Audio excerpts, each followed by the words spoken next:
Berlatar belakang lembah gunung, di mana kita diperlihatkan flashback Yalo muda yang mencoba mempertahankan teknik pembakaran dari Mugu. Terlihat di sana, Han Peng juga menyaksikan pertarungan ini.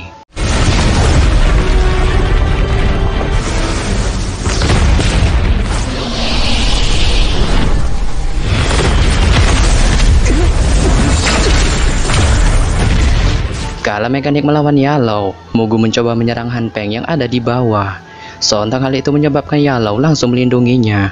Tapi sayangnya, hal tak terduga terjadi, di mana Han Peng tiba-tiba mengunuskan pedangnya ke arah Yalo. Bahkan Yalo menanyakan kepada Han Peng, kenapa antum melakukan hal ini? Han Peng pun bilang bahwa ia juga menginginkan teknik pembakaran itu agar menjadi kuat. Dan dapat disimpulkan, kejadian ini sudah direncanakan Han Peng dan Mugu sedari awal.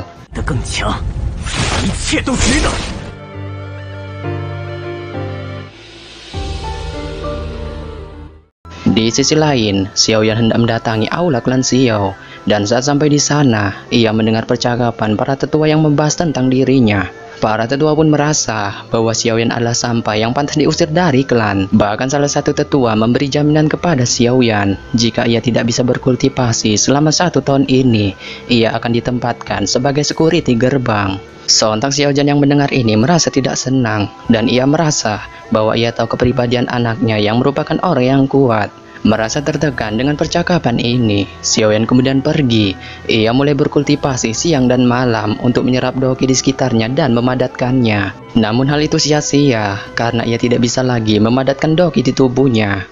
Tak lama, penjaga memanggilnya untuk datang ke aula.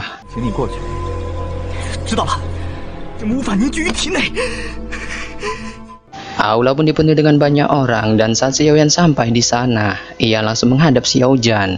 Xiao Yan kemudian menyuruhnya untuk duduk. Namun karena semua ini sudah disetting dua tetua brengsek itu, Xiao Yan tidak menemukan tempat duduknya. Tak lama Sunar memanggilnya dan menyuruhnya untuk duduk di sampingnya. Nalan Yanran kemudian menangkupkan tangannya sembari menghadap Xiao Yan. Xiao Yan yang melihat Nalan Yanran merasa kagum. Ia juga terus memujinya. Tak mau mendengar basa-basi dari Xiao Yan, Nalan Yanran memerintahkan Geye untuk mengatakan tujuan utama mereka. Geye pun mengatakan bahwa tujuan utama mereka datang ke sini adalah untuk membatalkan pernikahan. Sontak Xiao Yan mendengar ini langsung marah. Ia juga tidak menyangka seorang wanita membatalkan pernikahan secara sepihak. Melihat ini, para tetua kemudian menenangkannya. Xiao Yan pun menanyakan kepada Nalan Yanran apakah kakeknya tahu tentang pembatalan ini. Nalan Yanran pun menjawab bahwa kakeknya tidak menyetujui pembatalan ini. Tapi karena ini adalah masalah pribadinya, ia berhak memutuskannya sendiri. Jelas saja, jawaban dari Nalan Yanran membuat Xiao Yan tertunduk lesu. Ia juga mulai menyadari bahwa anaknya adalah orang biasa yang tidak cocok bersanding dengannya. Setelah perdebatan itu, Geye kemudian memberikan hadiah berupa pil pengumpulan ki yang dibuat langsung oleh Guhe. Sontak hal ini membuat semua orang di aula terkejut, termasuk dua tetua brengsek itu. Namun, dikarenakan ini adalah masalah pribadinya, Xiao Yan menolak hadiah itu. Ia juga mulai mempertanyakan kepada Nalan Yanran masalah pembatalan pernikahan itu yang tidak didasari oleh persetujuan kakeknya. Bahkan jika pembatalan pernikahan ini terjadi, itu sama saja mencoreng nama para pendahulu mereka. Sontak hal itu membuat Nalan Yanran langsung marah.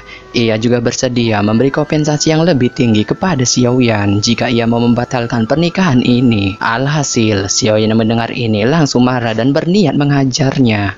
Namun, Liu Ying dengan siaga menjaganya. Nalan Yanran pun mengatakan bahwa kedatangannya ke sini didasari atas persetujuan gurunya. Bahkan ia dengan sombongnya terus mendesak Xiao Yan untuk membatalkan pernikahan ini karena perbedaan kekuatan yang jauh di antara mereka. Meskipun demikian, Xiao Yan tak mempermasalahkan itu. Sebaliknya, ia lebih mempermasalahkan kehormatan ayahnya sebagai pemimpin klan Xiao jika masalah pembatalan pernikahan ini terjadi. Alhasil, Nalan Yanran yang melihat Xiao Yan merasa prihatin. Ia berniat menarik sementara permintaan pembatalan pernikahannya.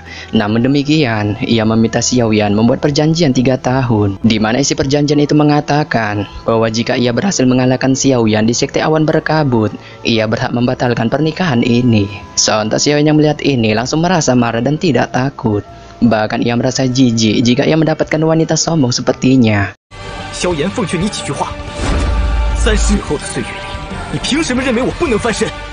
好，好一句莫骑手。 Jelas saja, tindakan Xiaoyan ini membuat Nalan Yanran merasa marah. Ia bahkan menantang Xiaoyan jika ia berhasil mengalahkannya. Ia bersedia menjadi budaknya. Xiaoyan yang melihat ini langsung mengambil tindakan, di mana ia mulai menuliskan sebuah surat, yang dimana surat itu dibuat bukan untuk membatalkan pernikahan, melainkan pemutusan hubungan Nalan Yanran dengan klan Xiaoya. Ia juga mulai berjanji kepada ayahnya, setelah 3 tahun kemudian, ia akan pergi ke sekte awan berkabut dan menghapus semua penghinaannya. Xiaoyan yang melihat ini merasa terharu dan bangga. Ia juga yakin dengan tindakan anaknya ini.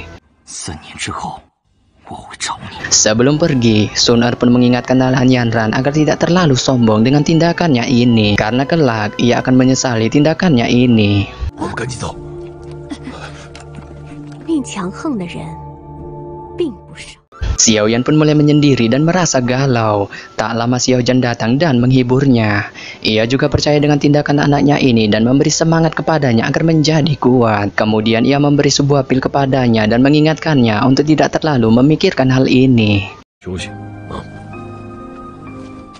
Xiaoyan pun mulai merasa bingung dengan situasi ini. Tak lama kemudian, suara yang entah dari mana datangnya membuat ia terkejut.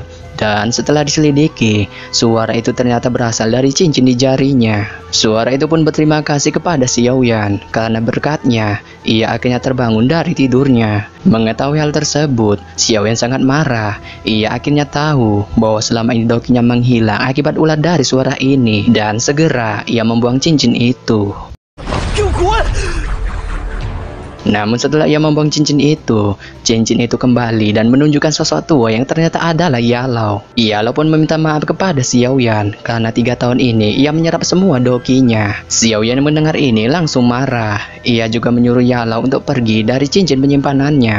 Meskipun demikian, Yalau kemudian menawarkan Xiaoyan untuk menjadi kuat dan dihormati. Bahkan ia bersedia membantu Xiaoyan mengembalikan dokinya yang hilang. Xiaoyan pun yang melihat ini langsung tertarik. Bahkan ia bersedia melupakan semua doki yang diserap Yalau selama ini.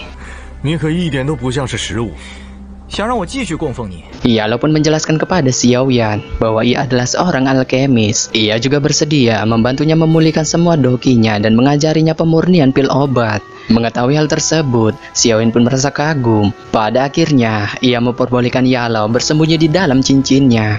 Tapi dengan satu alasan, bahwa ia bersedia mengembalikan kultivasinya ke ranah sebelumnya selama setahun ini. Yalau pun menyetujui hal itu. Ia kemudian menyuruh Xiaoyan memberi hormat kepadanya. Melihat ini, Xiaoyan terkejut dan merasa ragu. Namun dikarenakan ia ingin menjadi kuat, ia tak punya pilihan selain memberi hormat kepadanya dan menjadi muridnya.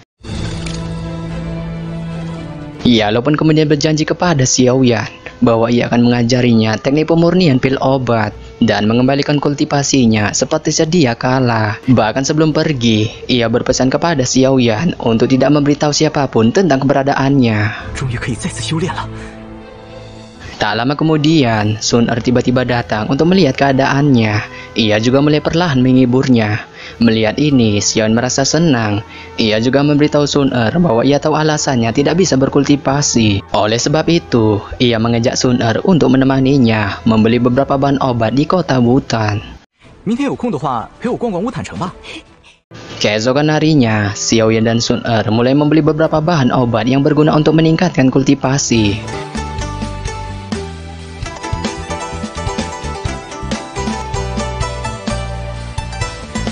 麻烦回头帮我送到萧府。哎， Setelah membeli beberapa bahan obat, Xiaoyan melihat pasar di depannya terlihat sunyi. Meskipun demikian, ia menyuruh Sun Er untuk tidak memperdulikannya dan fokus pada tujuan mereka. Tak lama, pemuda bernama Jia Liao kemudian datang. Ia juga mulai menghina Xiaoyan sebagai sampah tak berguna dari keluarga Xiao. Bahkan ia bersiap merampas pasar milik keluarga Xiao jika pembatalan pernikahan Xiaoyan dan Nalan Yanran terjadi. Namun demikian, Xiaoyan hanya terdiam dan tak mau menanggapi pemuda tulul ini. 没什么，以你这3段斗之气的标准，不然我自己来投。 Keesokan harinya, Xiaoyan dan Yalau pergi bersama. Terlihat di sini, Xiaoyan masih kesal dengan tindakan Jia Liao. Ia juga merasa khawatir dengan posisi klannya jika pembatalan pernikahan ini terjadi. Namun, Yalo menenangkannya dan menyuruhnya untuk melupakan masalah itu. Karena menurutnya, satu-satunya jalan untuk menyelesaikan masalah ini adalah menjadi kuat. 再多修炼个外物刺激，外物刺，传授于你。 Yalo pun membawa Xiaoyan ke wilayah air terjun. Bahkan terlihat di sini, Xiaoyan mulai dilatih teknik penguatan fisik. 当然， Jadi, bagaimanakah cerita Xiaoyan selanjutnya ya? Kita tunggu aja di cerita selanjutnya. Bye-bye.